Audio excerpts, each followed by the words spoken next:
Good morning. And fear not. Well, it's Monday, Yeah. but it's Labor Day. Oh yeah, it's Labor Day. Yeah, so you get another day out of school. Yeah.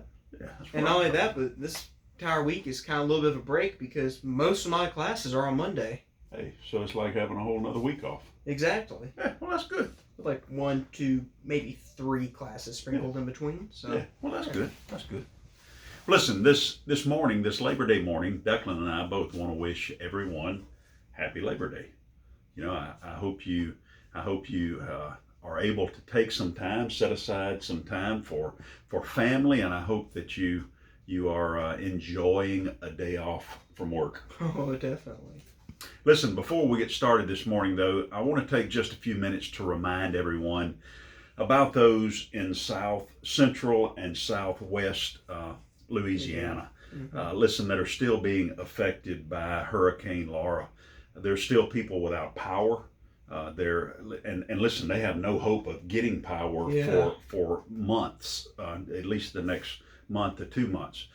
People have lost everything. Yeah, I mean, there are entire towns that have just been completely destroyed by this hurricane, and there's really no use in rebuilding because there's just nothing there. There's other than just people's lives. Yeah. You know, so, but listen, the Webster, Claiborne, and Bienville associations, Baptist associations, have gotten together and they've made a list of things that are needed. We're going to get these things together. We're going to take them in different trailers to different places down in Central and South Louisiana just to help out. This is going to be a long-term process. It's going to be something that's going to be over a long period of time. It's not going to be just a week or a weekend.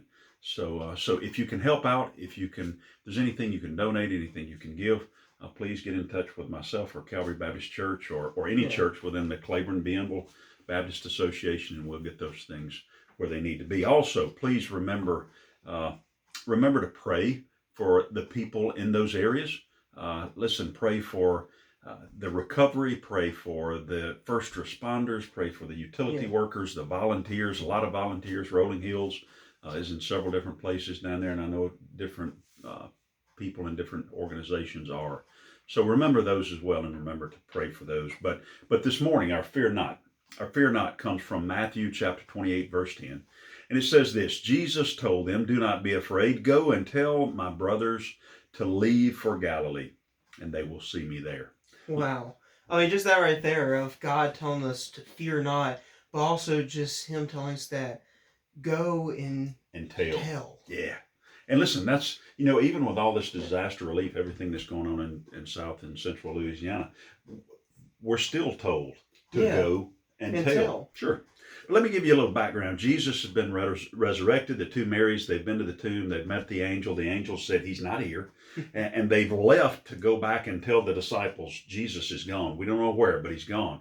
And as they're running back, Jesus stops them and says greetings.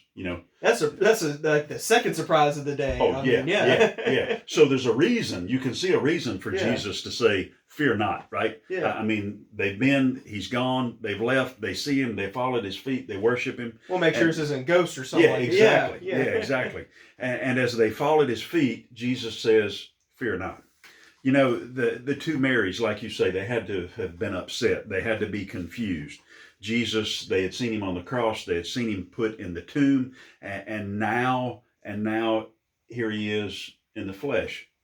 And you can imagine they probably needed a fear not about this time. Then there's the disciples. Stop and think about this. They have to go and tell the disciples. They have to deliver the news that Jesus is alive. Will the disciples believe them? Will they think that they've lost their mind? And Jesus says, "Fear not." Who has Jesus told you to go tell the good news to?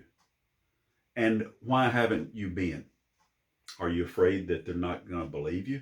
Or are you afraid that they'll think that you've lost their mind? Listen, Jesus says, "Fear not." Yeah. Like you said, he says, "Go," and he says, "Tell." And not only that, but these people, I mean, they can be anyone. They can be family members, friends, co-workers. And we just have to realize that he tells us, "Fear not." That's right. And that we should go and tell, like you said. We have to go and tell them what Jesus has done for us. And as you do, as you go, as you tell, remember what Jesus says. Fear not.